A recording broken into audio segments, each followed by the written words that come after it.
Okay. All right. Just remember, it's just a label. It is just a label. After all. Nothing exists inherently. We know that much, right? Or at least we know the words. Right. Alrighty. Okay. Today we're gonna start with a slight elaboration on the refuge part of our opening prayers.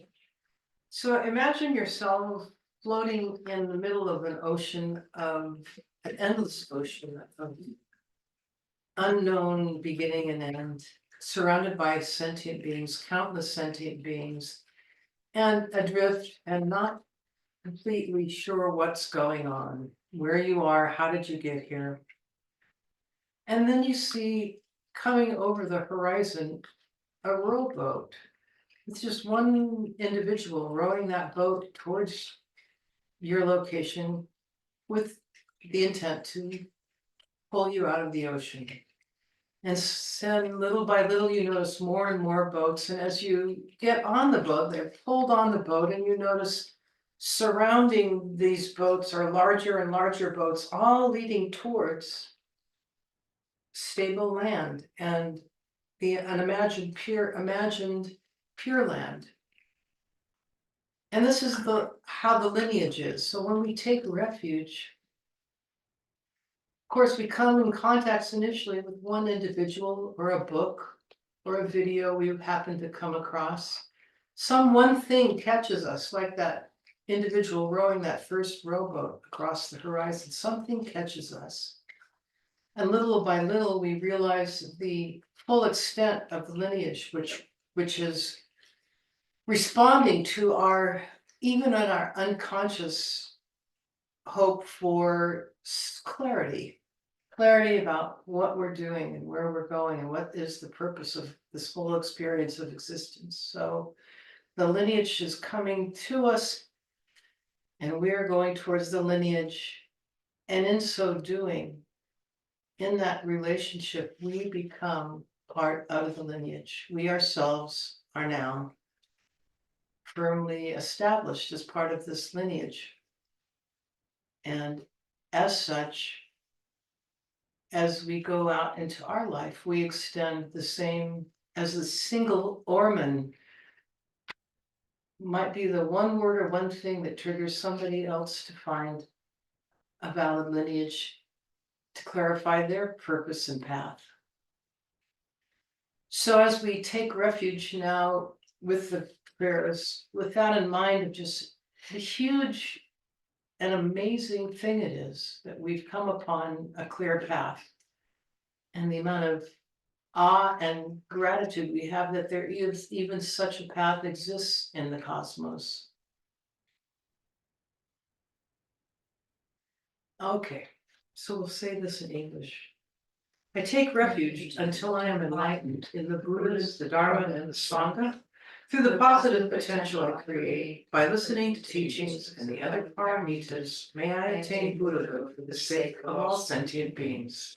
I take refuge until I am enlightened in the Buddhas, the Dharma, and the Sangha, through the positive potential I create by listening to teachings and the other paramitas. May I attain Buddhahood for the sake of all sentient beings. I take refuge until I am enlightened in the Buddhas, the Dharma, and the Sangha, through the positive potential I create by listening to teachings and the other paramitas. May I attain Buddhahood for the sake of all sentient beings. And as a reminder, the paramitas are the behaviors that the states of mind and the behaviors that we engage in under this umbrella of refuge. So these are the conscious pathways of generosity. The second one is ethics, or non-harming ethical behavior. Patience. Thank you. Patience. Enthusiastic effort. This is There you go. refraining from anger, really, if you were to reframe it. It's not about waiting at the bus stop for your friend. It's about watching your actions and not just letting yourself flail off. Generosity, ethics, patience. And then we have the fourth is enthusiastic effort or diligence. It's giving any activity that you decide upon, to give it your full. Don't do it half-assed, do it fully. Then we have concentration, which is to, as much as you can, to begin to work on practices that help you develop a strong, stable, concentrated mind, so that you can achieve the sixth of these paramitas, wisdom, the wisdom understanding the actual nature of how things exist.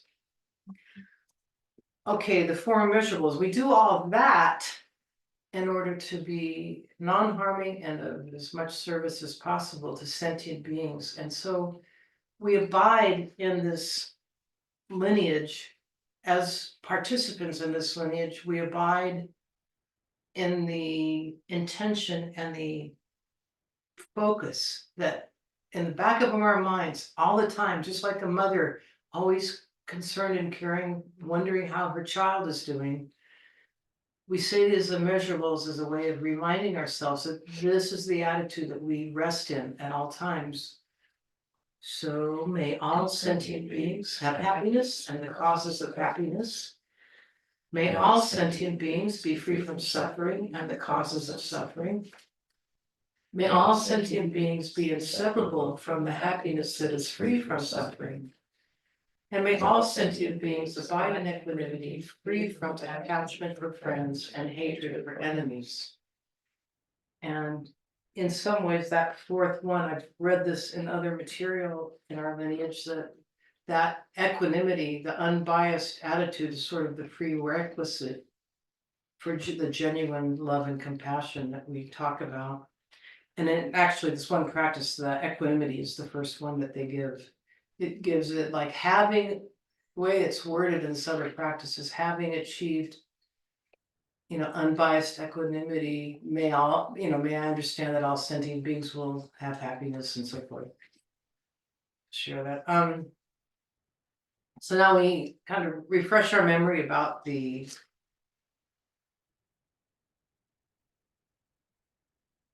how would I want to say this, the fleet of lineage ships that are there for us. We'll call it that today. It's the merit field. These are the teachers and that we know, and the teachers that have inspired our teachers.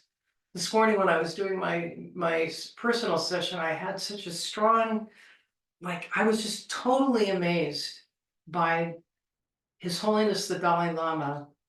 And if you think about it, in Buddhism in the world and in the West, but in the world as a whole, and if you think about all the Buddhist centers that only exist today because of the inspiration of His Holiness coming out of Tibet, he reestablished himself. He was just a young man, like 18 years old, in India.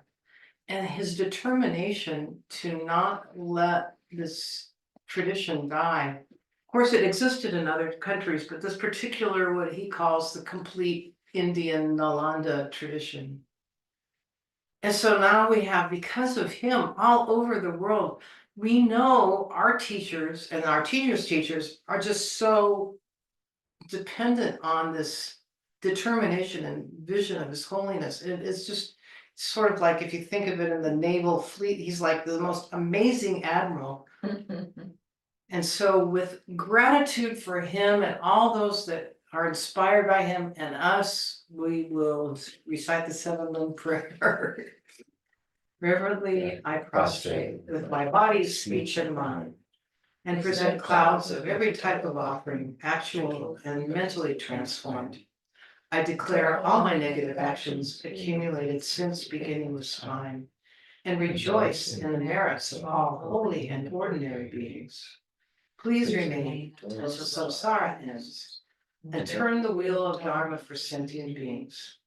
I dedicate the merit created by myself and others to the great enlightenment. And with that, the whole lineage and all the teachers, the ones we know and the ones that have inspired our teachers, are extremely pleased, and we're very happy.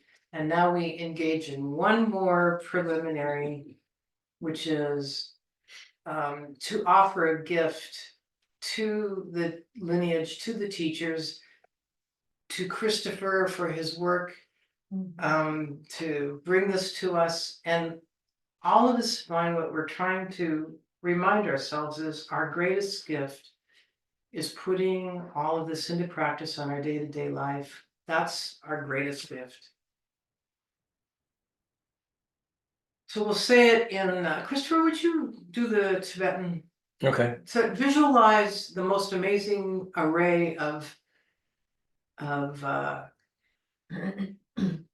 things and environments that you can muster up in your imagination. Those things, especially the environment and the world that you wish to participate in the creation of. This is the world you are creating. Sajipurki Jokchimeto Ramri Ramiji Nide Gyen Party Sangye Jindu Nide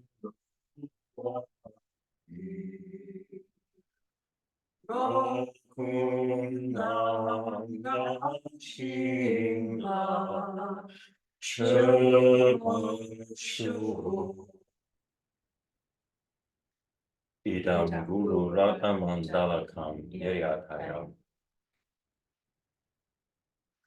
Okay, fellow passengers on the fleet. Well, I just would say the Minneapolis Institute of Art now has a new Tibetan art exhibit. It was donated by a woman who collected a lot of Buddhist art over the years, and one of the pieces that they have, and it may be on their website, I don't know, is a mandala that were created by the monks from the Gyota Willow Dharma Monastery up in Minneapolis. When His Holiness was there, right? When His Holiness came to visit, a So, number of Bali, years ago. yeah. But instead of making the mandala and then destroying it, they actually wanted to preserve the mandala, so they partnered with 3M to create a new kind of, I don't know, bead that would, last, and you could use to, like sand, to make the mandala. And so it's actually quite an ornate mandala, if it's on their website or not. I And took so- pictures of it. I can share. Yeah, that's pretty good. Okay, They did something like that at the Museum of Art here. Hmm. They preserved the mandala that they made, not with special beads, but I don't know what they did. Yeah, they made Straight some pictures. sort of, yeah, special type of glass bead, and each glass was colored like the same, Yeah. so that it didn't lose any color. That must look great though, too. It's pretty, The it glass. looks as fresh as Yeah, possible. yeah, Unique. that's good. Of course, it does kill the whole point, which is impermanent. Well, you should, Oh, yeah. I mean, it's okay. well, they That's did, It still is impermanent. they did make one and just threw it in the Mississippi River, so I Yeah. mean, it's not like So they're, this is a facsimile. yeah. Yeah. You had one here, one into the San Antonio River. Yeah. That's right, that's what I was, yeah. Yeah. Okay. Good. Well, all right, The rivers are. With that in mind. yeah. Yeah. So we are now back on,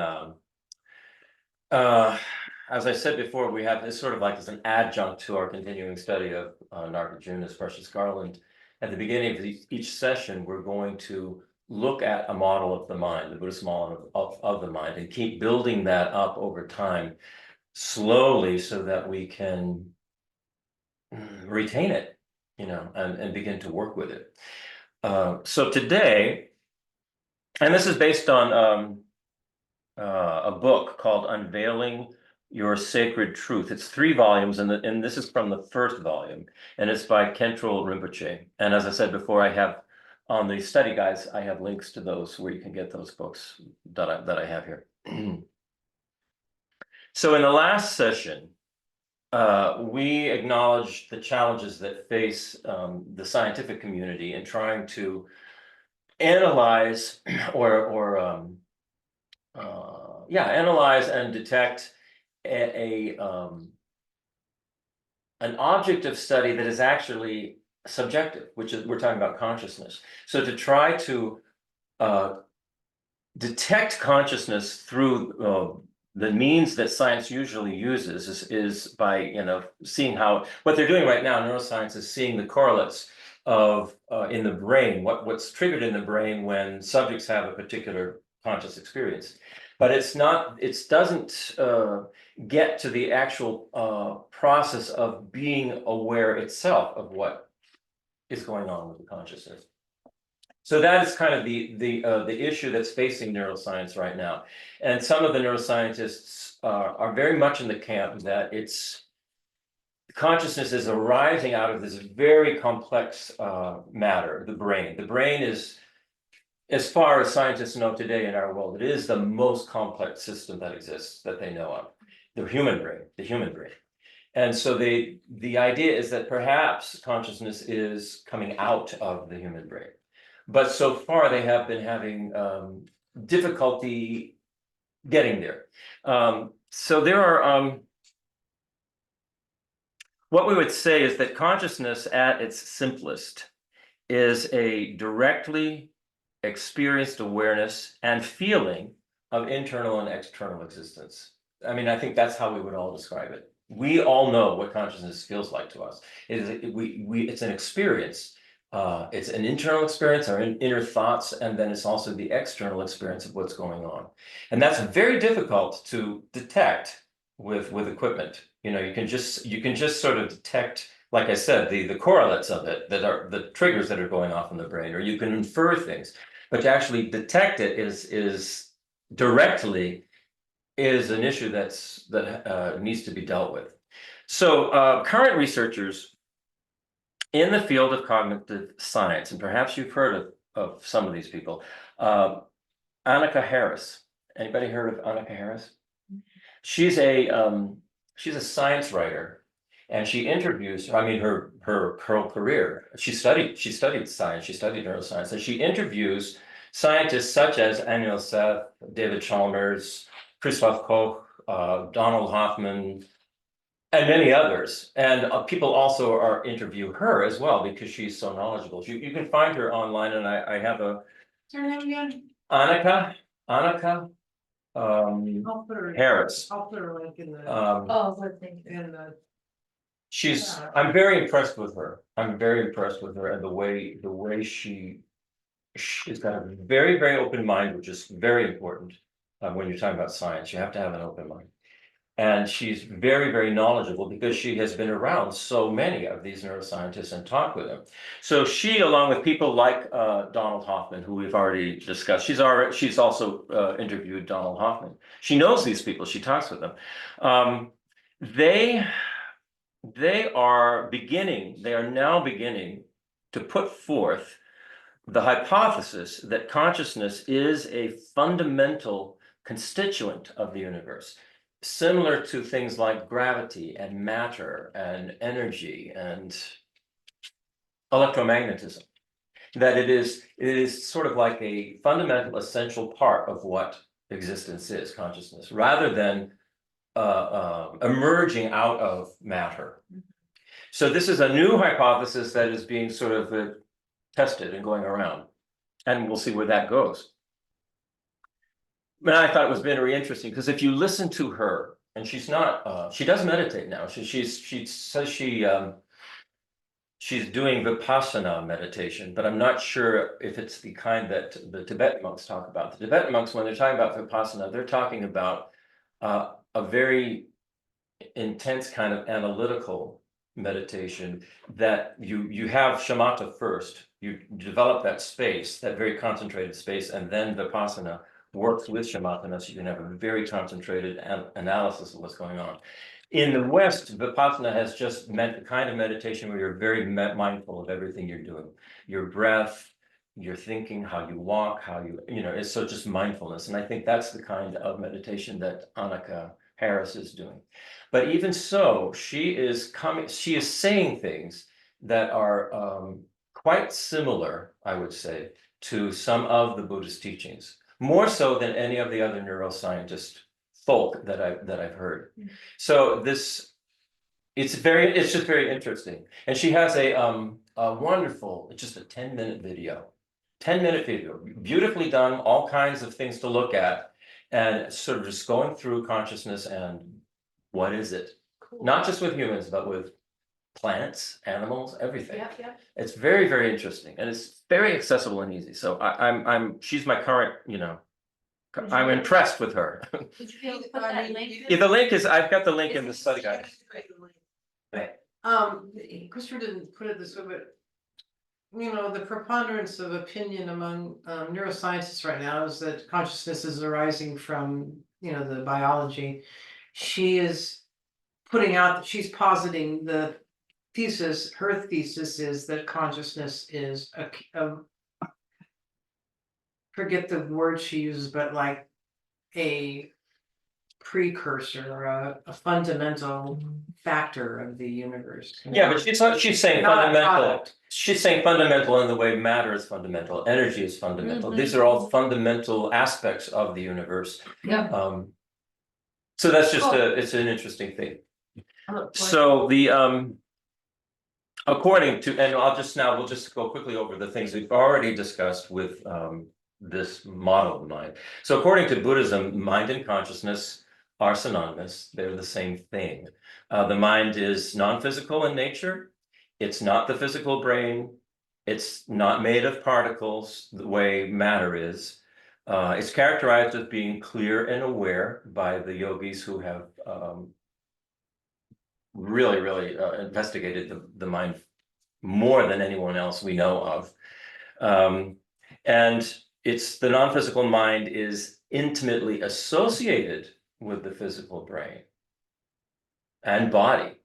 And so they see them as two spheres of existence that intersect and are mutually, how would you say it? They mutually influence one another. So you have the matter of the brain and the body, and then you have consciousness, and they intersect and they mutually influence one another. The consciousness is absolutely influenced by the brain. We know this. We know this. For instance, if our sense organ of the eye, for instance, no longer works, well, we're not going to have an awareness of seeing. The consciousness works through these sense organs. If our hearing goes, if the organ goes, then we're not going to hear, you know. And you know, that's just how it is. Or if we have, you know, some serious brain damage, well, we're going to not be able to think properly, you know. Right. But there's still there, and Buddhism acknowledges that completely, but they're still saying the consciousness is something, its own thing that is not the same as matter. So we're just putting that out there, make sure we understand this. Sorry, I said this.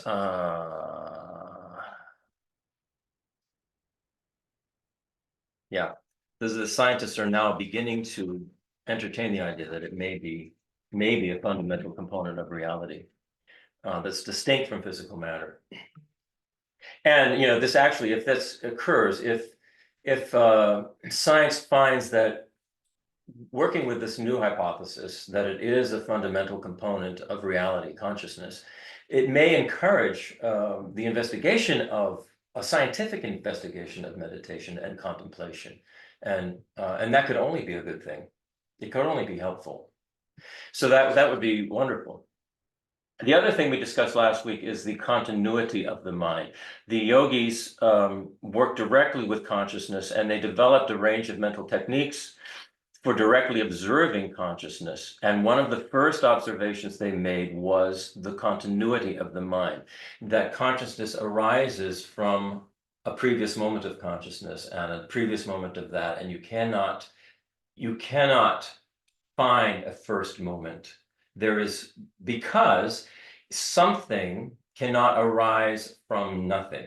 And I talked about this last week. This is a theory in matter and energy also that was put forth by Einstein and then many others. It's called the conservation of energy theory, I believe is the name of it.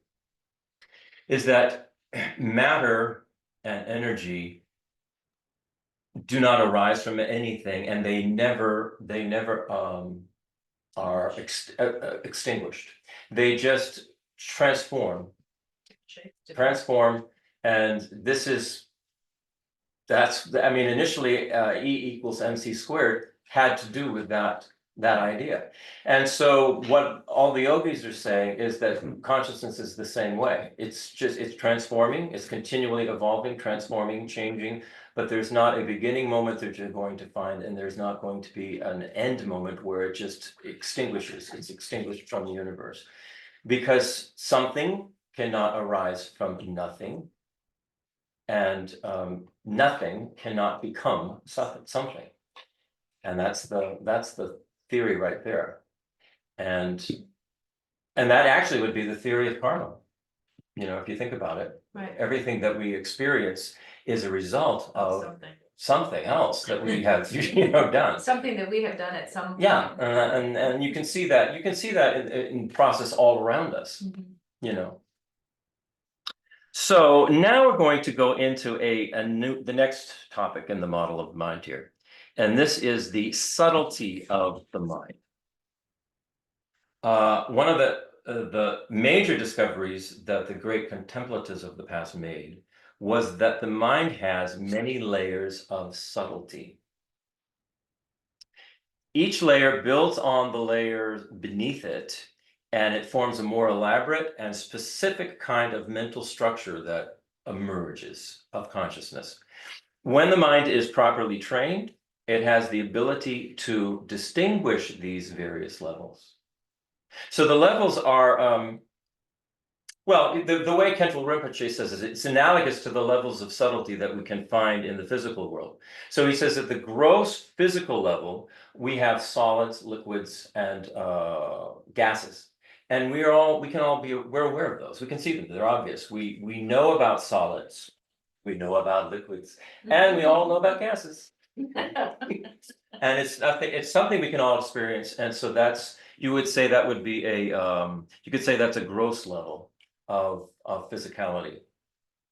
Then at a more subtle physical level, there are atoms with their various atomic components, such as electrons, neutrons, protons, so on. And by understanding the various levels, the various laws that function at this level, this subtle level of atoms, neutrons, protons, electrons, we're able to affect even greater changes at the grosser level. So if you think about everything that we do with how we use electricity now, how it powers so many things that we're doing, this comes from an understanding of how this more subtle level of physicality, matter, this, the atoms and the neutrons and the electrons and the protons, how this all works. And we've seen over the last couple of centuries how this is just blossomed into this amazing thing that we've got going on. We're powering entire,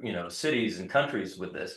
So that comes from the more subtle level, but we're experiencing it at the gross level, even though most of us don't actually understand how that all works. We see the lights come on, but we don't. Right, and we get very upset when they don't, right? And when our Wi-Fi isn't working, it's like, what's wrong? Yeah. And so we become quite accustomed to that, but we don't have an experience, most of us, of what the subtle level of that actually is. Then at an even more subtle level of physicality, we have the level of quantum particles.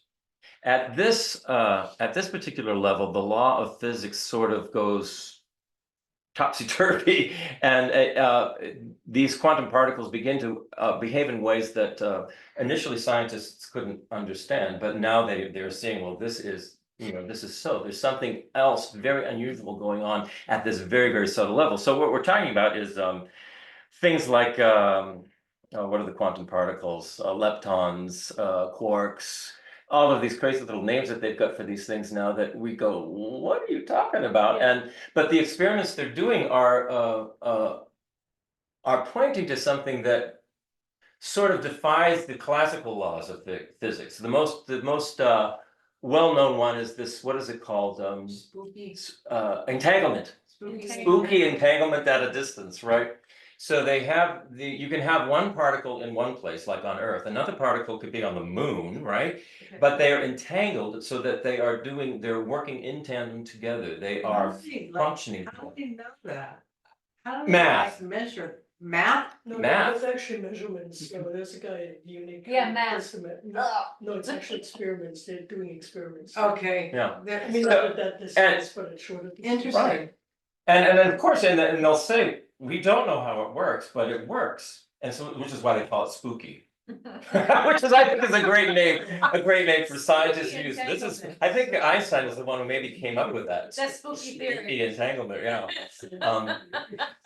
But you get to this very subtle level Yeah. of physics or physicality, you might say, and it's defying the laws that seem to exist on a more gross level or subtle level, but they're very subtle. So what the yogis are found is that there are also 3 levels of subtlety to consciousness.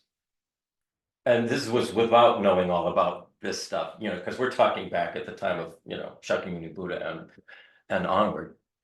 So they have they have 3 main levels of subtlety that the yogis have described. And the first is the gross mind. At a gross level, and we will all understand this, at a gross level, all of the physical and mental aspects of our experience are closely tied to the brain, as I said before. They are working together in mutual influence. I think even Rabina Corton puts it, they are intimately connected. I mean, very intimately connected. It's as if the consciousness is superimposed and fused and working with all of the systems in the brain and the body, so that there's almost like a conscious overlay, an overlay of consciousness that is similar to what we might even call the nervous system.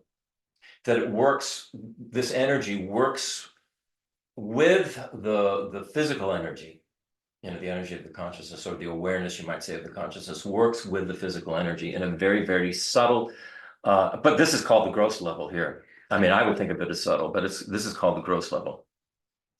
So this is the obvious level of experience that we're immediately aware of through our different senses. And so what we have is, we all know we have the eye sense, ear sense, nose sense, tongue sense, body sense. So those are 5. Yeah. Yeah, but Buddhism will also say we have a mental sense. It's the thoughts, the ideas that we have. There's a sense there too, and that's consciousness. So the sense organs are the physical part, just like the brain is the physical part. But the sense consciousnesses work with it's a very subtle level of matter that is part of each one of the sense organs. And the consciousness works through that. And so that's why we have an experience of sight. Yes, go ahead. Is the subtle matter the electrical energy? Or I'm not sure. I mean, Khenpo Rinpoche says it's a very subtle matter. That's all I've heard. It's very, very subtle. Okay, so That's what Lama Pasang used to say. It's just very, very subtle. I think maybe you have to be a yogi to know what's To really experience it. but it is a level of matter similar to matter, but it's just, I would say similar to, you might say like what Never was mind. very subtle, like the protons, Yeah. and not the protons. What's the light? What are those called?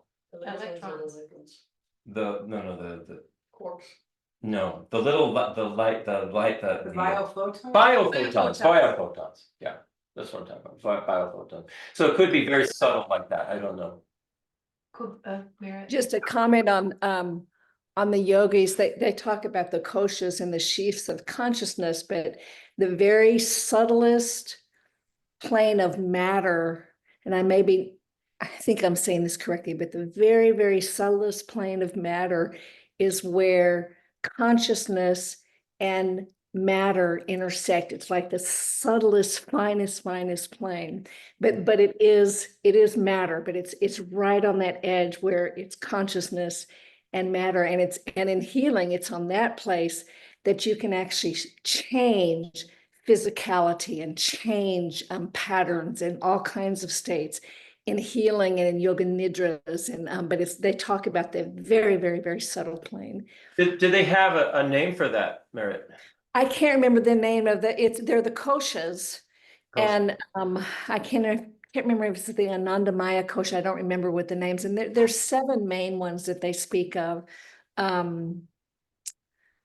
There's more. They also talk about vitality in the body. We can also think of vitality around us, but vitality in the body is actually the finest particle of light, but it's actually physical, but it's on that very, very, very subtle plane. And when we can influence that, then we have vitality in our being, but you can take that beyond the body. But in the explanation of the koshas, they're speaking of our bodies. You know, they're Yeah. not speaking of animals and other, they're referring it to our human experience. Yeah. I can find out the information. It's out there. That would be good, yeah. I mean, Yeah. because this is what Buddhism is saying, is that this is very, very subtle matter that consciousness, they say that consciousness is always associated with, it goes from lifetime to lifetime with this very, very subtle Right. matter. So it kind of ties into the idea that consciousness and matter are fundamental aspects of, you could say, the universe or of reality, that are intimately connected, but they are distinct. Mhm. They're distinct. And I think this is where it all becomes confusing when you're trying to analyze it from an objective point of view, without having analyzed it from an experiential point of view. Very, very tough, you know.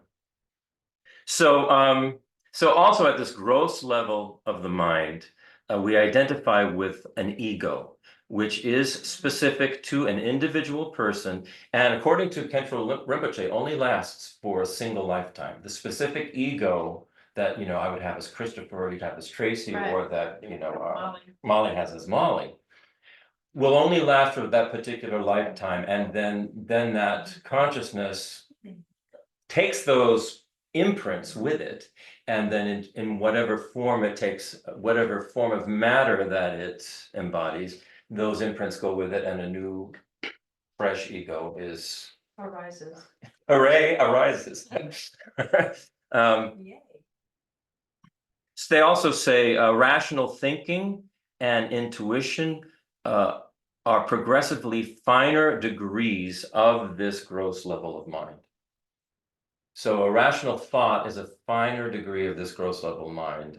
Intuition is even a finer degree of this gross level of mind. Because we are aware of our rational thinking. We are aware of our intuitions that we seem to have. It's not as if we don't even know what's going on. It's not like, you know, when I was talking about what's going on in the inner ear and how sound goes to the inner, you go, this is my body we're talking about? I don't even know what this is. Right. I have no experience of this. You know, Either here or I don't hear. it's just incredible to me. Yeah. It's incredible how did this all evolve? Yeah. It's just amazing. Space aliens. Yeah, something like that. Something like that. I mean, I'm not saying there's a infinite creator of the universe, but why couldn't there be a higher intelligence that could manipulate matter and create Just things? a big lab project. Like a big, right, right, exactly. Why could that not be a possibility? I mean, There's some other. we may want to call them space aliens, others would probably have called them gods, you know? Yeah. It's just, I don't see why that's not a possibility. You know, that's why I say I think it's really important to have an open mind. Earth is like the universe is, Yeah. I guess, what happens on Earth stays. What happens on Earth stays on Earth? Oh, God. The universe. I don't know. I like that concept. You guys, what happens on Earth stays on Earth. I don't know, whatever we've got going here. We're so bad, we're quarantined from the Yeah. rest of the universe. Exactly. Oh, I hate to think that we're the Debauchery, but all sorts of stuff is going on now. They're like, yeah, just keep it. okay, so that's the gross mind. Any questions on the gross mind? It's sort of the stuff that we are Kind of. aware of. Yeah. Kind of What? that we're aware of. Oh, yeah, okay. Right, now we go to the subtle mind. So maybe I shouldn't interrupt because usually. Go ahead. No, it's really always good when you do. We have as much time as we It need, helps. and then we die. No, yeah, right. Or the physical body then. So I guess I need to hear more about this person you were talking about who's got this different theory about consciousness being distinct from the mind. Oh, Annika Harris. Annika Harris, but you know, again, I still have not understood, and maybe I've heard, but not understood or comprehended from what you've been saying, that either we reach a point where through negation, we basically say, well, the consciousness and mind are not, consciousness and brain, I suppose, Mhm. are not the same. But we do it because we negate it and we can't find any possible other explanations for them to be one and the same. So we kind of just say, oh, well, they're not the same. And that is a valid way of Well, or we say, well, you have to really experience the existence of consciousness as distinct from the matter of the brain. Well, if consciousness is subjective by nature, then the only way that it can be, that's what it is experience. Right, so I guess I'm hearing a lot of, It's felt, right, I'm hearing a lot of discussion about the characteristics of these different kinds of levels of consciousness and whatnot, and the mind and whatnot, that are based then on either what someone or someones feel or have felt, like practice yogis or high practitioners or whatever, or that have been arrived at through some sort of negation of any evidence that these two are distinct or are independent or not distinct or not. So it still strikes me as challenging to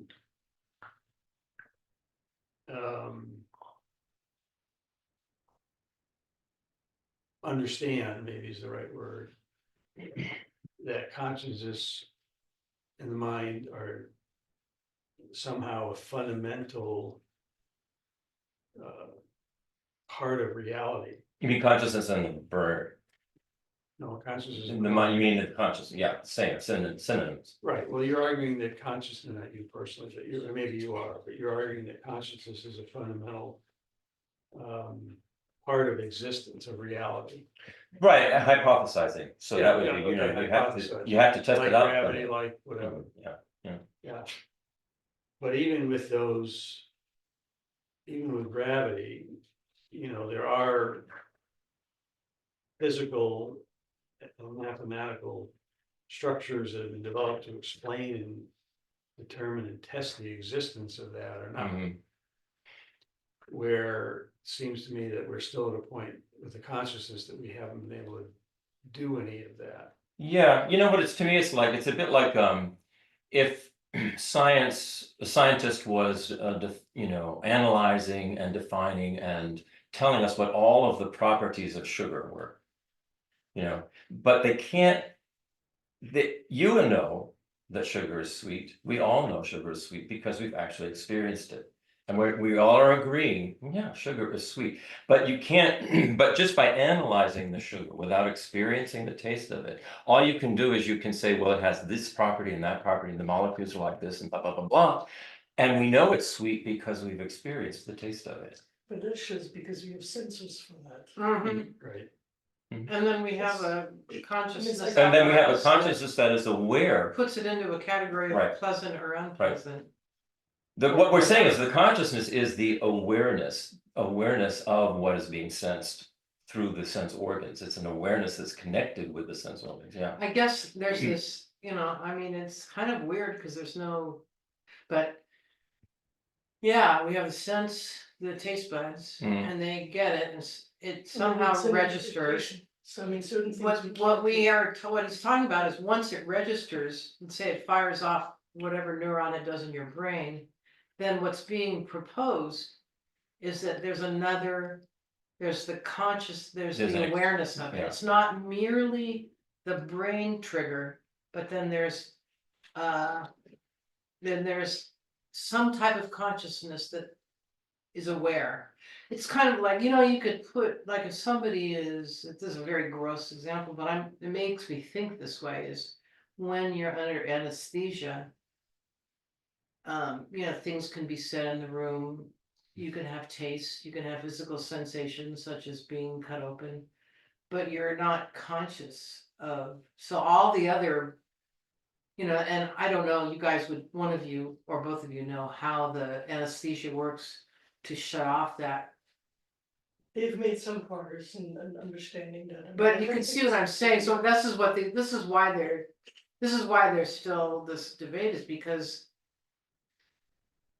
You know, until, and one thing I love about Buddhism is, if it is definitively identified, Buddhism is mainly about be nice, you know, don't harm. Well, Buddhism is about And how it do you would say, not and suffer, his yeah. point is always saying, Brian knows this well, if science proves something, we as Buddhists must take it on board. There's no value in fighting against Mhm. actual.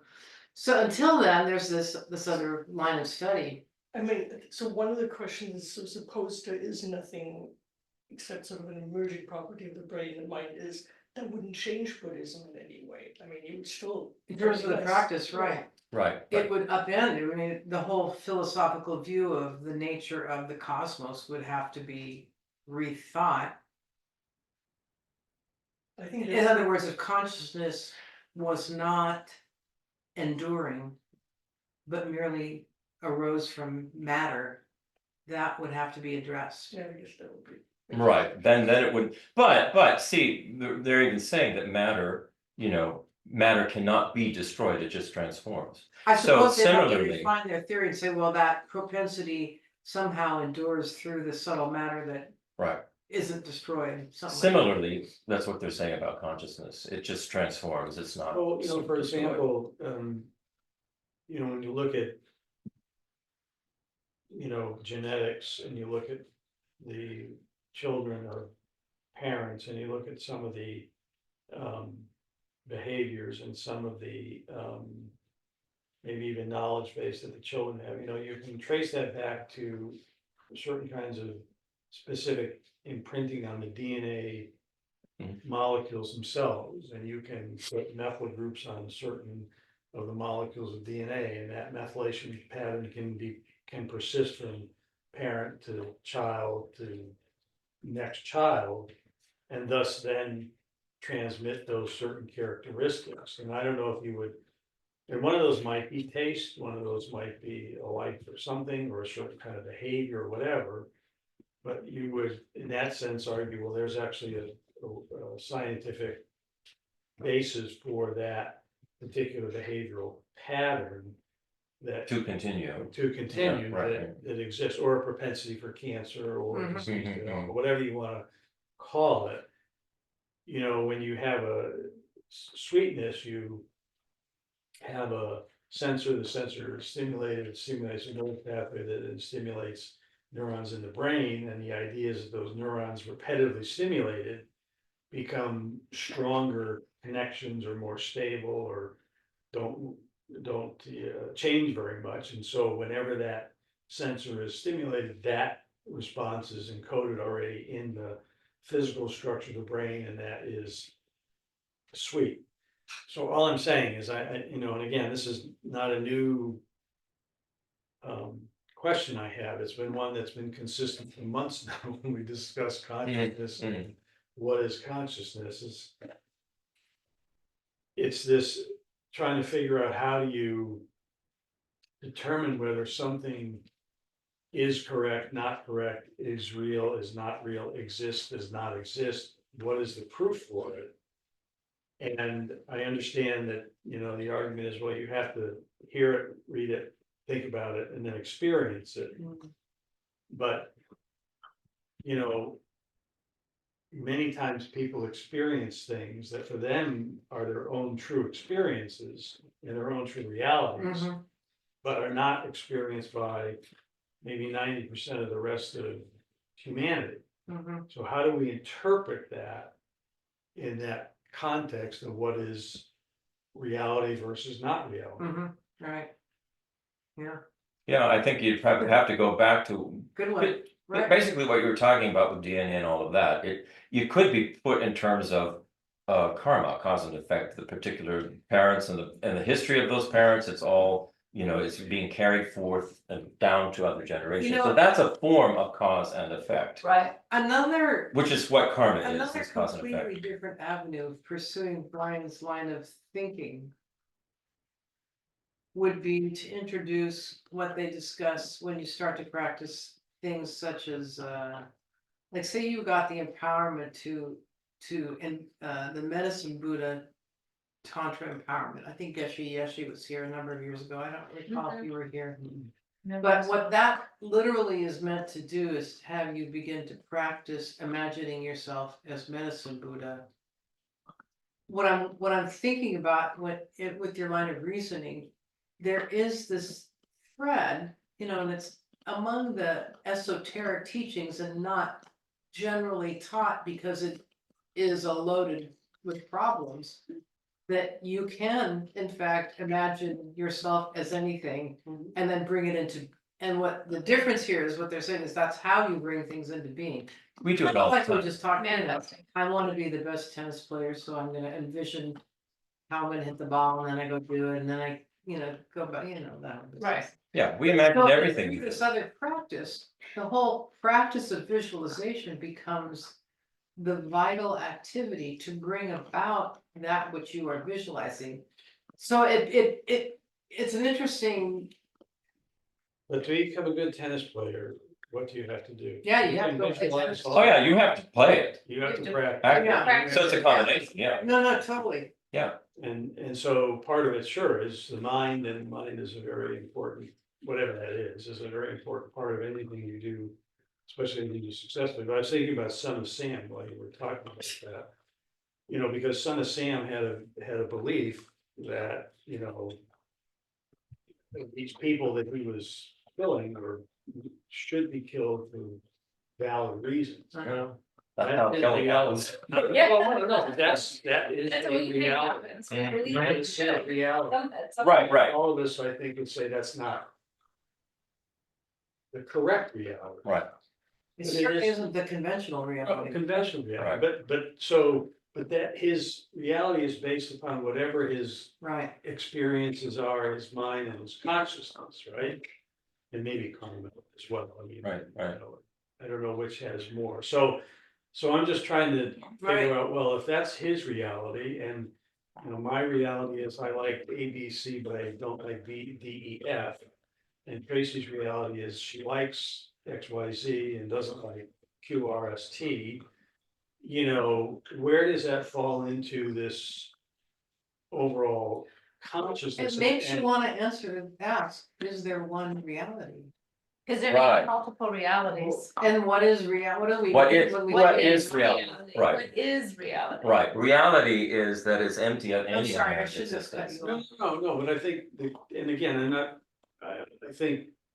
We don't know probably the answers to these questions clearly. If you follow the Buddhist philosophy, it's, you know, this is what we believe is the reason you suffer, this is the way to stop suffering. A lot of this involves the mind at the end of the day. It's all about controlling your own mind, your own emotions, your own intents, your own actions in a way that's beneficial to yourself and to others. And I have no argument with that or any disagreement with that. But what puzzles me is that, you know, what I might believe is the right reality and the right path and the right belief system could be very different from somebody else Right, Mm-hmm. who does harm to others, who still believes that's the right path. Right, and Buddhism would say that's coming from a view that things are not interconnected, things are not dependently arising. The reason why, for instance, one country will bomb to smithereens another, or one group of people will bomb to smithereens another group of people, is because they think this inherently exists, I want to get rid of it. It's not, they're not seeing the part that they're playing in the whole situation. well. And that's what Buddhism is saying. What we need to develop our minds are to see the part that our own mind plays in all of this. So that all of these, if somebody's going around Son of Okay. Sam, going around killing people, But that's this just ends up back at Brian's, the fork in the road that Brian has, just because we think it and it's our perspective. Right, we have to look at an overall, what works. I'm just gonna inject, and this is especially for you, Brian, because this is a persistent question, and I don't know that you've done this or not.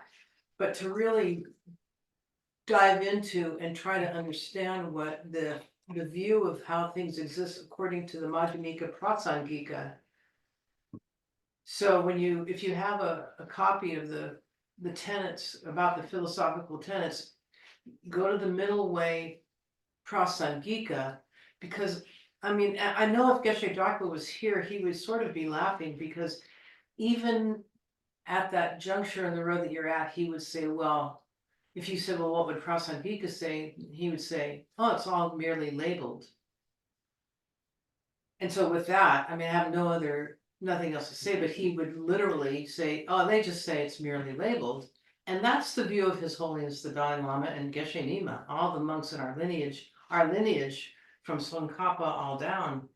That's precisely the view of Nagarjuna, and that's what we're, if we get to it, and we may not get to it today, but that's what the teaching today is all about that. Probably, Well, then if you maybe haven't get had to a it, chance- might you be have like little 5 time, minutes or if you some of haven't his had a chance questions. to really dig into what the Madhyamika Prasangika view is, it might begin to Well, we're gonna dig into it inform at your the thinking second about that half. in a way that you can then turn around and help us all understand. Yeah.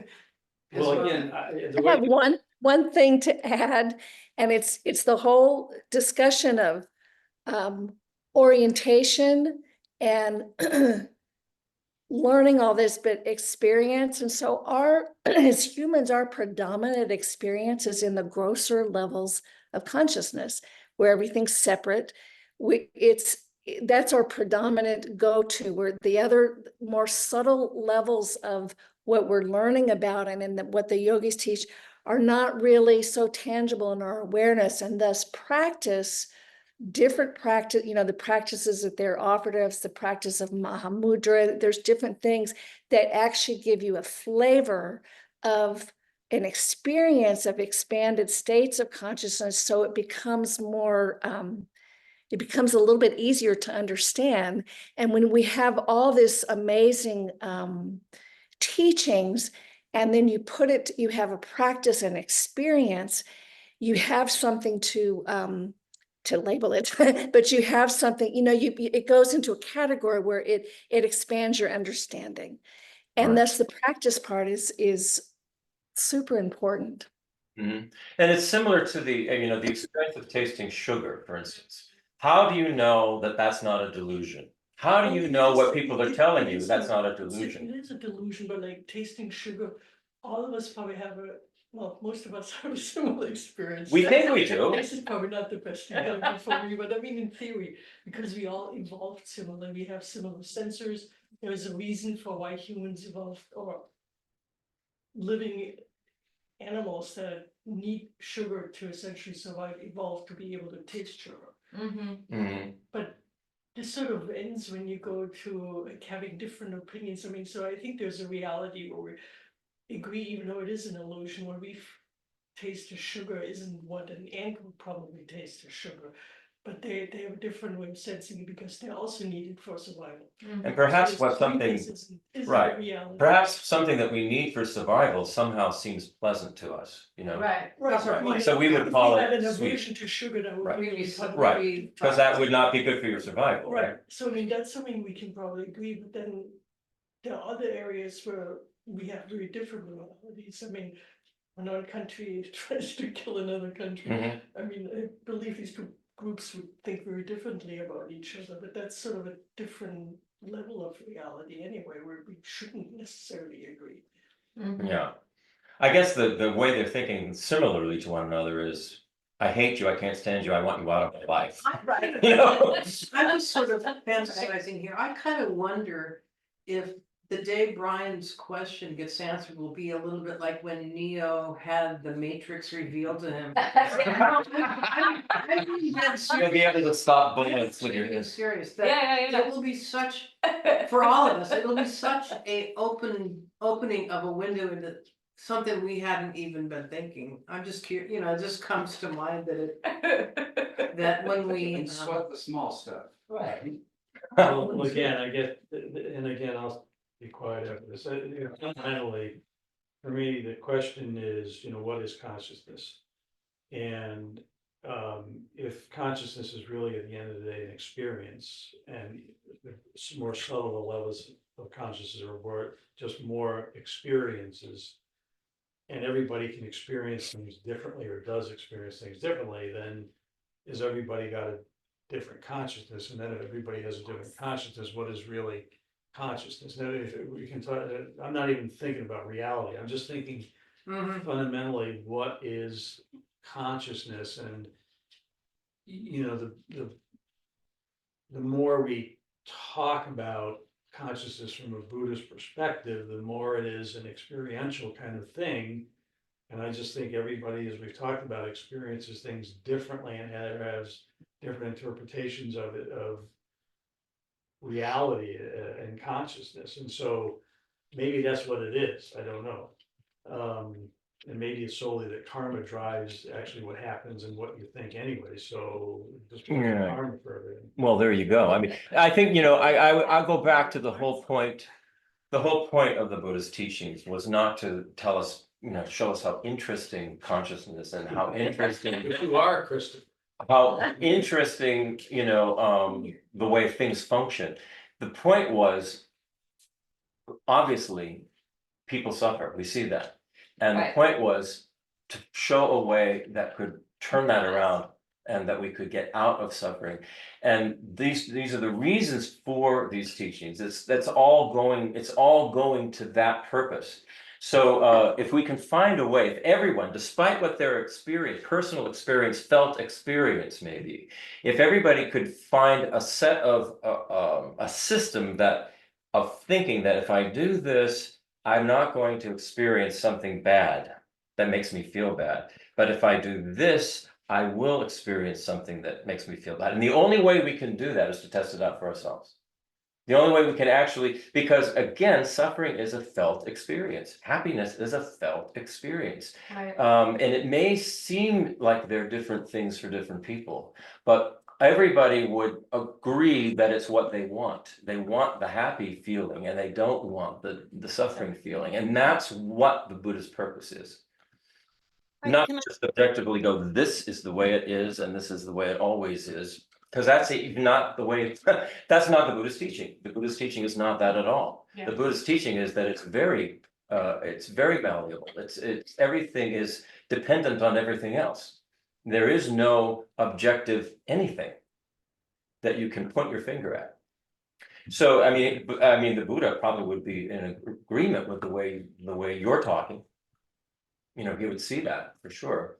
But again, the point is not about that, which is correct, which is incorrect, but which is going to stop Minimize suffering and suffering. which is going to make us feel better, feel happy. What's the thing? What's going to cause that? And that's the thrust of the teachings. Yeah. We'll do enlighten us with today's teaching. Okay, well, yeah, well, no, this is all part of it, we have less than a half hour left, but that's fine, it really is, because I won't have to work so hard next week to get it. All right, so did we do the subtle mind? I think We did the gross. we did the gross, and we were just starting. Okay, subtle mind. Subtle mind, so then we have the subtle level of mind, which Khenpo Rinpoche, he likens it he says it's like a mental stem cell. The subtle mind, it's like a mental stem cell. He says this level of mind is completely unconfigured. Which allows this level of mind, allows it to arise in any number of different configurations. So that therefore like a mental stem cell. Although it can't necessarily be called a human mind at this level. He says it's not a human mind at this level, but it can be identified as an individual continuum of consciousness or an individual mind stream. So it could arise as an animal or a human or who knows what, who knows what is conscious out there in the universe.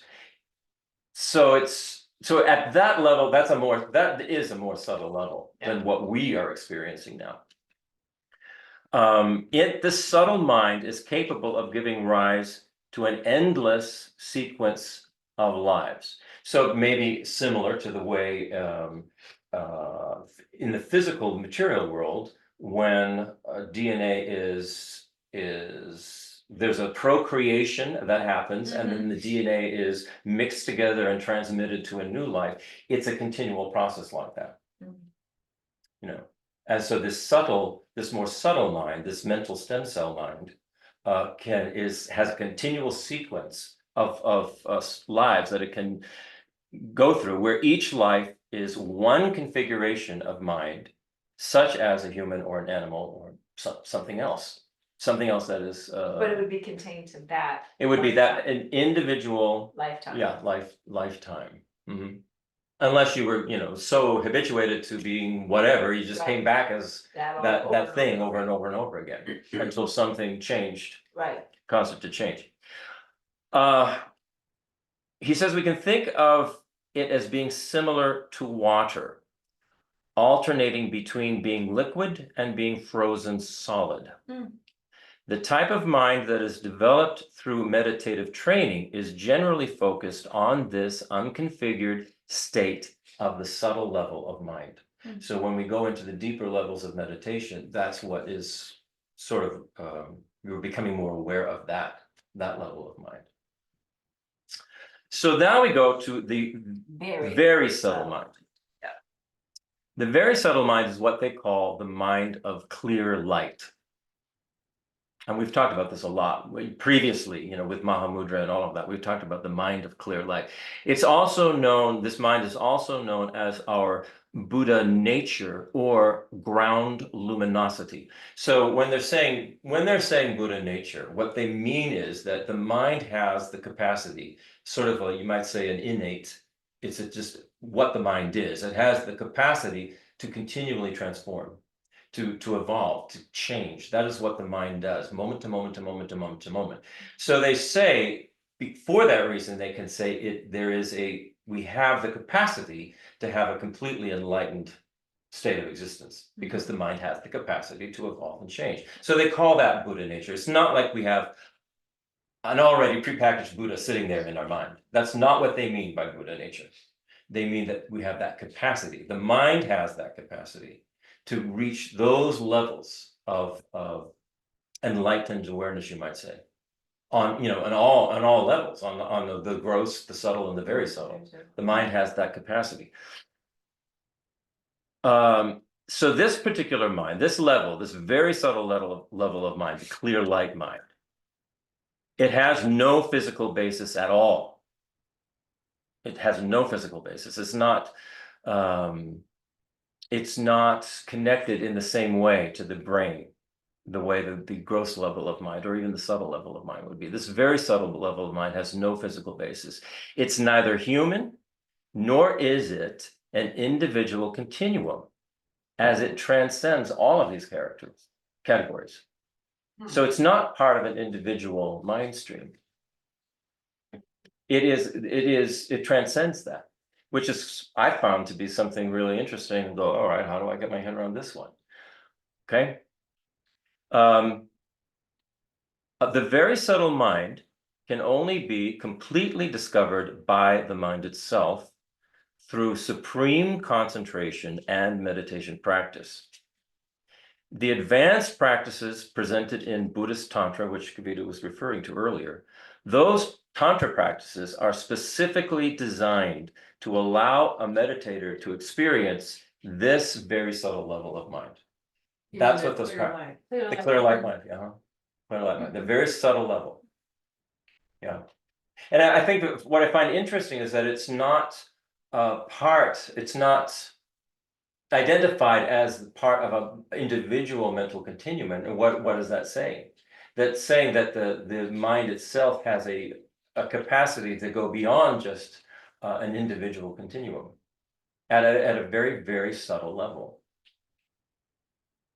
Which, the only thing you do is just hear the words and go, well, maybe I'll experience that. I have I think it's in that little thin book about death, bardo, and rebirth, that the subtle mind of clear light appears briefly when you sneeze.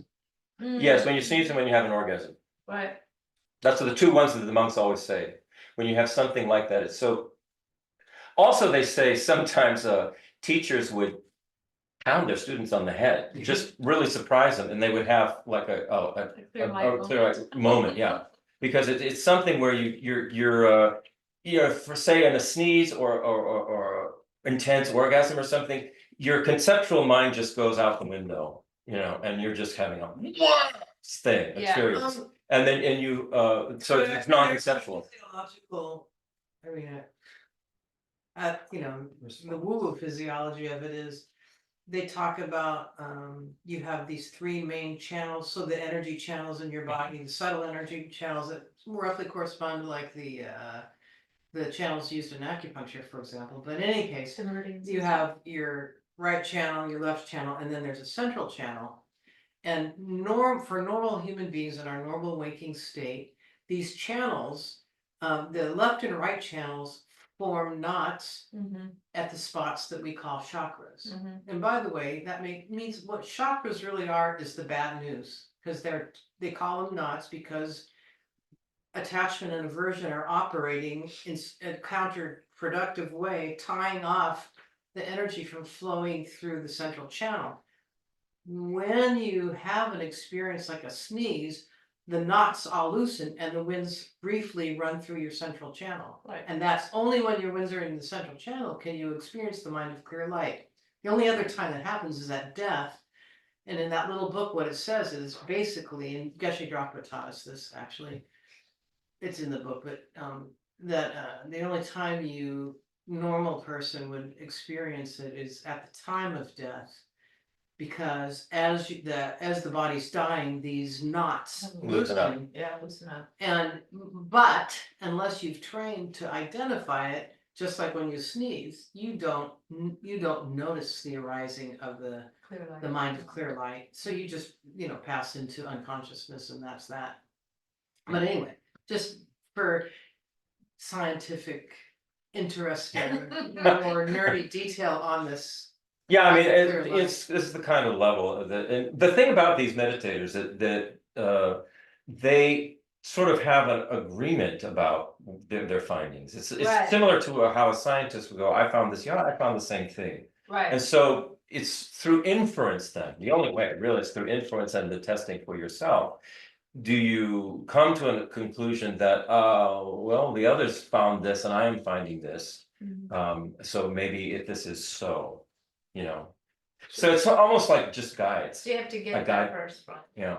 With Well, a very subtle the- mind, with your karmic propensities and your habituations and, how are they moved from one lifetime to another? Well, Good there's question. I don't know. I mean, because it is the subtle mind. Yeah, that's. I don't know what how they said. subtle the subtle mind is that goes from one life to Well, I another. thought it was a very subtle mind. I thought it was Have you too. not asked Geshe Nima this question?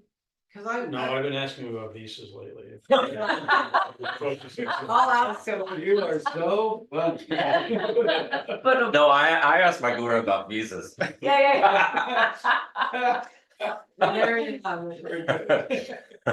Yeah, but they do say it's a subtle mind that goes. Your line of questioning is so frustrating to me because I feel like if we had a really advanced yogi type monk here, they would have an answer that it would at least shut us up, about what is consciousness. Can I say So, something? yeah, go ahead, Jessica. Okay, so in October, I went to a dream retreat, yoga of dreams. And one of the main things that they taught us is that there's 3 levels of dreaming. And so deep sleep where nothing is happening, deep sleep where there's dreaming, and then dreaming while awake, which is what we're doing right now.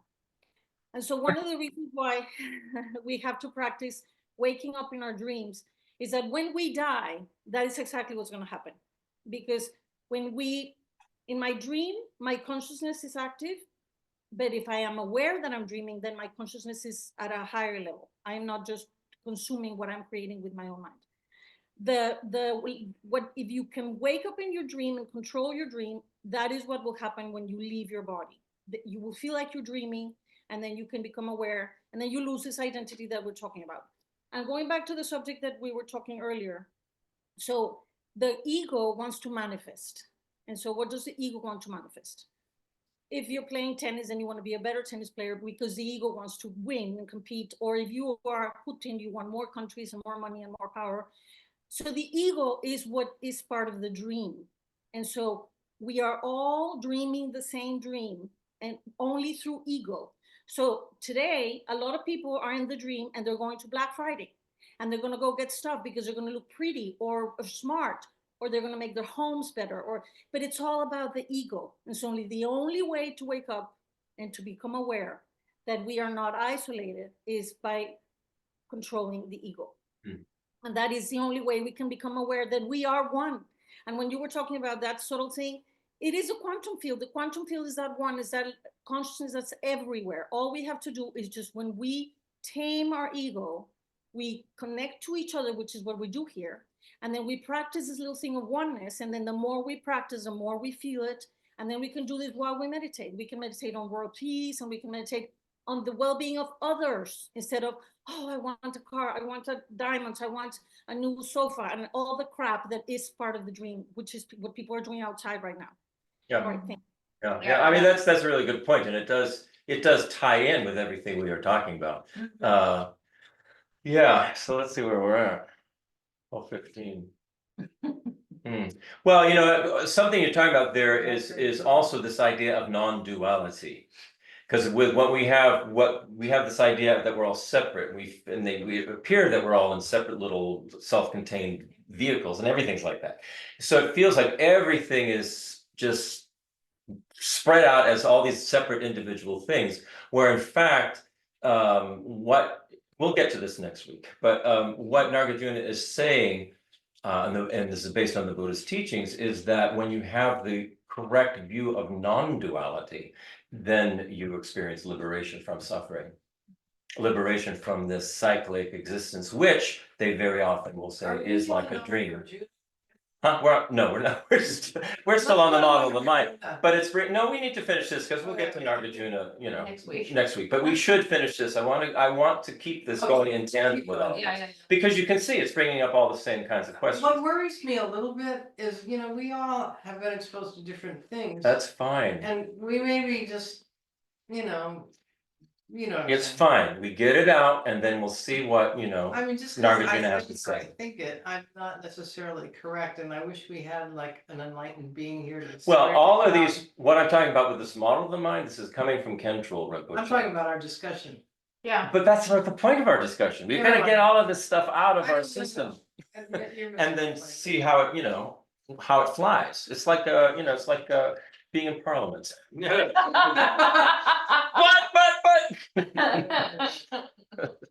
it's a lot like that, you know. All right, so we did this subtle mind. Okay, so he's got now a comparison of the gross and subtle physical and non-physical levels. So if we make a comparison between the gross, subtle, and very subtle physical and non-physical levels, we come up with the following, and it's sort of like a chart, but it's a chart that I'm going to read.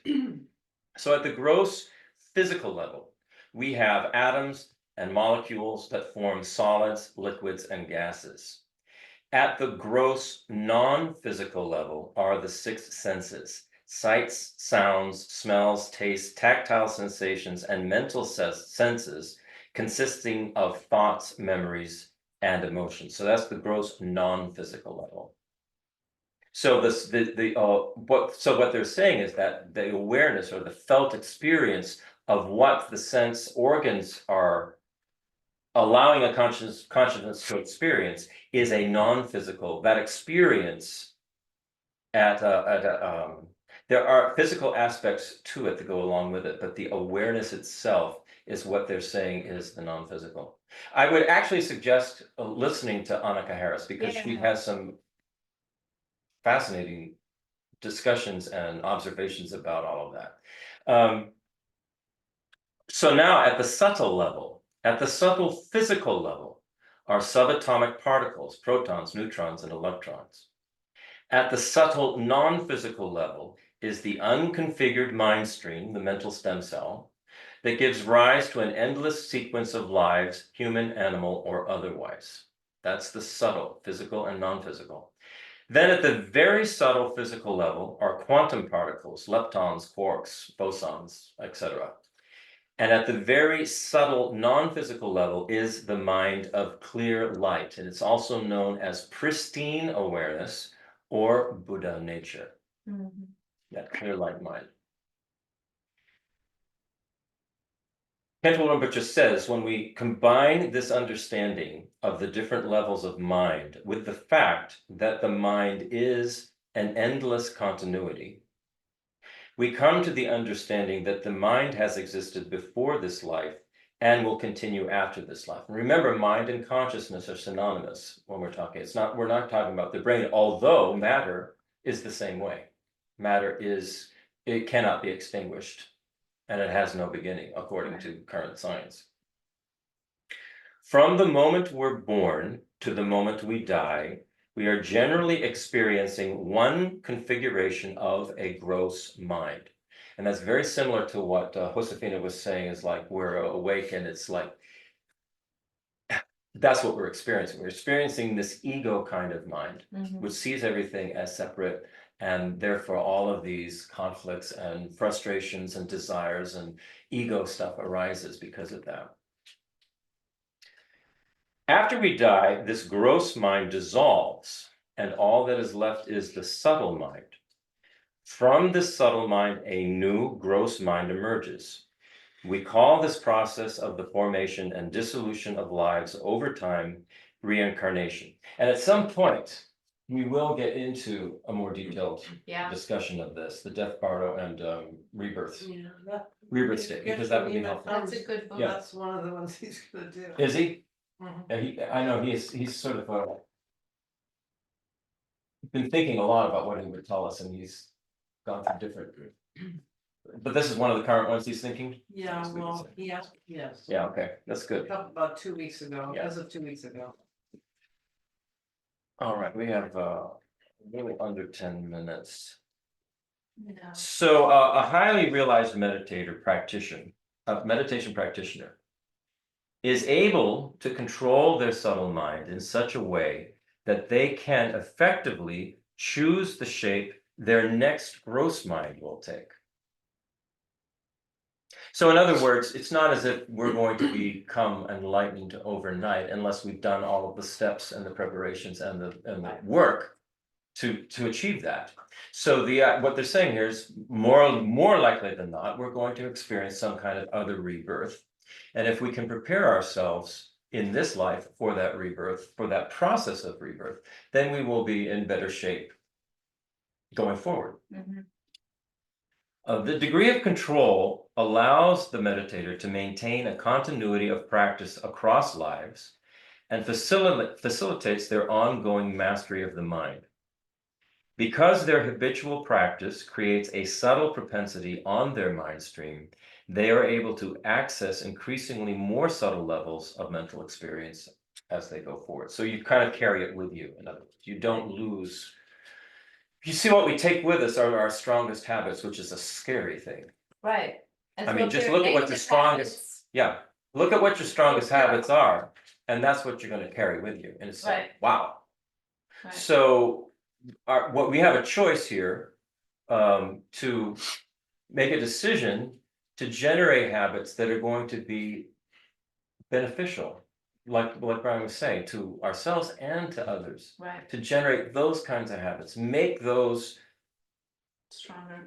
make that where we live, make that part of who we are, so that we will just naturally carry this with us, instead of the grasping and the clinging and the desire and the anger and the frustration and the whole package. We all know it, and we really don't want to carry that forward. So that's our challenge right now. That's our challenge, is to do something about this. And this is why the Buddha has given some very, very potent preliminary first baby steps to take, and it has to do with ethics. It really does. It has to do with ethics. All of this has to do with ethics. The experience of happiness, as opposed to the experience of suffering, has everything to do with ethics. However, without a without a basis in wisdom and an understanding of how things actually exist and how things work, then our ethics are, they're going to be, they will not be stable. They just won't be stable because there isn't that foundation based on reality, on the way things actually are. And so we can go for a long time thinking we're loving and we're compassionate until something hits us in the face and we just blow up. Right. You know, something triggers us. And so this is where our practice comes in, where our understanding of the wisdom wing comes in, and we have to habituate ourselves to that as well. So it's a combination of habituating ourselves to ethical practices combined with an understanding of how things exist. And this is based on the Buddha, and we have to try it out for ourselves to see if it makes sense. That's the only thing we can do. We have science to look at as well, but as we've seen, even with all of the ethics that abound in many, many scientists, once it gets into the hands of somebody who's not ethical, we see things like, you know, atomic bombs and wars and, you know, the whole, what do you call it? The military industrial complex and that whole machinery that wants wars to continue because a lot of money has been made that way. Plus you can decrease the population and control more people that way. I mean, this is samsara. It's not some kind of, you know, fairy playground. Right. So, and that's what the Buddha said. This is, you, suffering This is is, where we're we are. experiencing it, yeah. Yeah. And what do we do about it? That's why I say that's always to remember the Buddha's teachings are for that purpose, not just because, oh boy, this wisdom wing is so interesting, you know, or, you know, this business about channels and winds is so interesting. It's all about helping us to achieve happiness for ourselves and others. Yeah, I think we're kind of not ready to start the new. So let me posit another questioning situation. I don't know. So, you know, I was teaching secular ethics last week already, a week ago Friday, to the students, right? And, you know, these are all professional students and or future professionals, but so, you know, we were going through secular ethics, but then, you know, virtue ethics, and then talking about the Buddhist philosophy as a basis for secular ethics. And one of the students just looked at me and said, "That's bullshit." And said to me, if I don't see it with my own eyes and I can't observe it, I think is what he said, if I can't observe it with my own eyes or my own senses, it's not real to me. And, you know, it got me to thinking, well, so what we do when we teach Buddhist philosophy or we learn Buddhist philosophy is that the Buddhist philosophy says this is our understanding of reality. Everything is interdependent.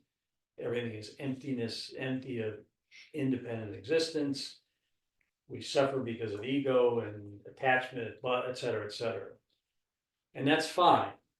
But it takes many lifetimes to try to seems to come to understand this philosophy or these principles or these beliefs, maybe largely through an experiential kind of approach.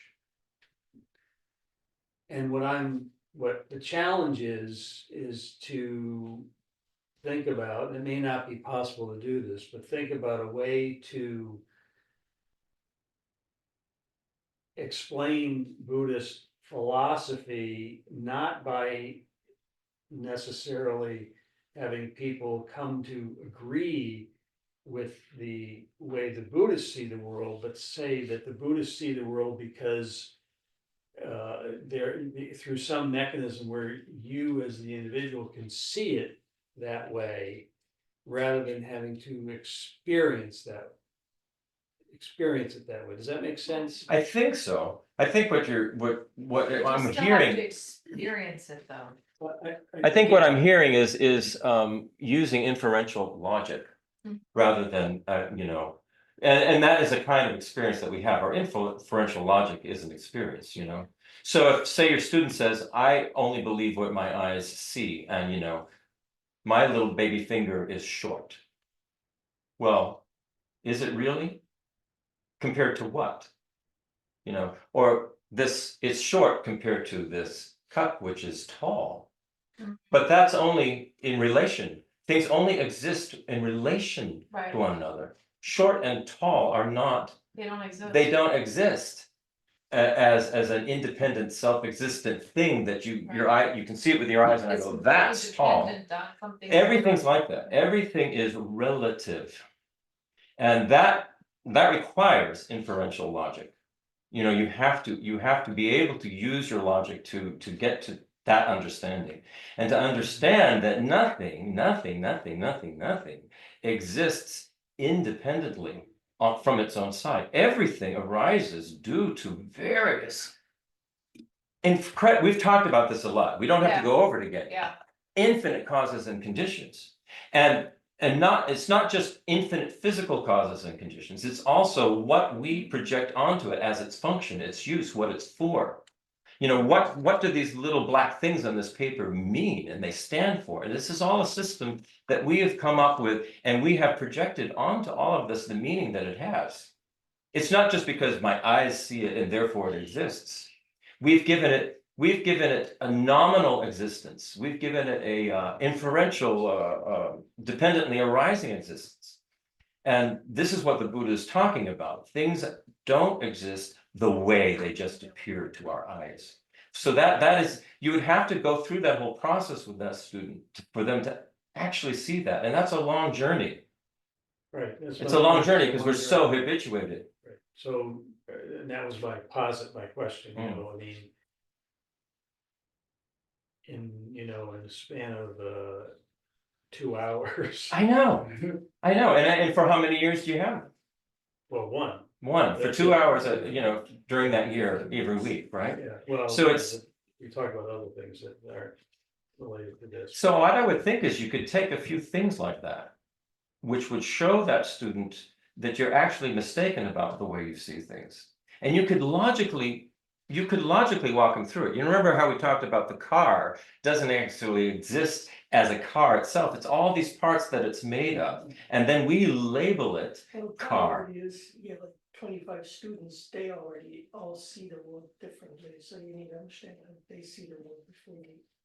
Right, and I guess you'd find that out by, questioning them. Or bringing, I see your dilemma. And this is the whole dilemma with our education system. Basically, we're teaching everybody to think everything inherently exists and I need a job and lots of money and do whatever it takes. Yeah, and step over anybody and anything I can to get that. Yeah, Be number one. yeah. Beat your competition. Well, I guess, it's Be like. the best it's snowflake. like Muhammad in the mountain, right? Muhammad in the mountain. Yeah, so you have two choices. You can bring the mountain to Muhammad or Muhammad go to the mountain. Apparently Muhammad goes to the mountain. I'll give you a backpack. Well, I have to go to where the students are. Right, Getting them to come where I There you am, go. very. That's a very good metaphor. very Yeah, difficult. That's- I know, and that's extremely difficult. I think you'd have to do it in very small If you and talk about, potent chunks. he had, if you think about it, he had the same problem coming here to the States, just like you does. When you really think about it, it's not like we get. And they always use the term, I'm just planting seeds, I'm just. Yeah. I know. Okay, Kavita, we should do our closing. We're You past. guys, I don't have it in me.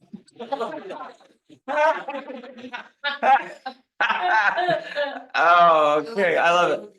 Kavita. Can we do them in Tibetan then instead of in English? Sure, we can do it. Today. Yeah. All right, so here's the one that's about may our precious Bodhi mind of compassion and wisdom arise and grow and never decline.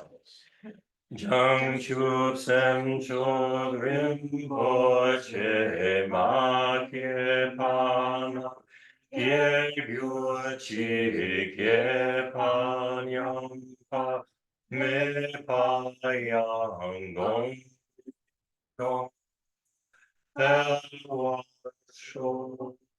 and here's the one that made this view, this dependently arising view of emptiness, that nothing exists inherently the way it seems to us. May that continue to grow and may it never decline. And that's Tongye. 동예 다와 rinpoche 마케 방남 예교치게 방향파 매파양동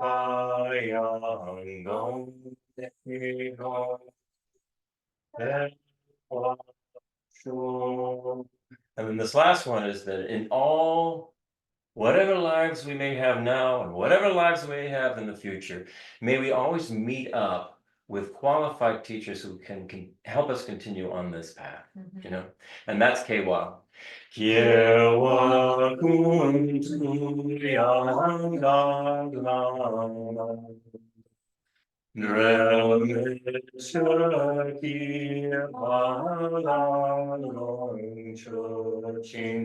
사당만 기원된 랍존네 너제 창일고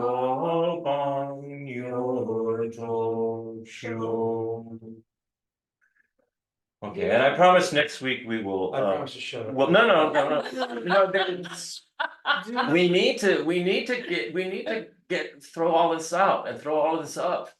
It's not determined from a certain point of view. I'm amazed at the level of your understanding that you even think we are worthy, and you, for you, are worthy of. Look at her, she has such a low self-esteem and yet. What do you mean? You know, well, we don't know Phil's volumes. Well, we all don't know. Holy cow. You know. I mean, we're talking about the universe, of course what we know Is nothing. is nothing, yeah. By comparison. No, I look. to So I you- love your questions. I look to you and Christopher and Tracy, and I say this every day in my prayers, as part of being my teachers, so you know much more than I know at this Ugh. point. Oh, that's frightening. I love her reaction. Well, it's true. I know. You I spend. can't eat. We've spent more time, you're right. Yeah, yeah. We've spent more time, Every day. and we've been really fortunate to. I have the monks spend time with us, and so You know, this it's is nothing weird. to do with the forward. Hi, Garrett. I was saying this to Christopher, Hi. how, like, when you know how every once in a while you have a slight little aha, Yeah, and what I've noticed is when every time I have one, I always have this companion thought, like, I can't believe I didn't get this sooner. It's like, how could I miss something so obvious? You know what this is like, you know when you watch a movie and the movie's all done and then the trailer starts, you know, there's a little more going on, that's what this is. Trailer to classical music. By the way, you can get a bootleg copy of All Creatures Great and Small Season 5. I know. You have to search it and go to the dark Well, web. Kavita can send you the link, it's really good. Yeah. Not really the dark web. But speaking of attachment. Yeah. Okay, all right, I will. Thank you, guys. Thank you for all of your input, yeah, I love the input, I love the questions, I think it's good, no matter what happens. No matter how long it takes. Okay. Bye, everybody. Bye.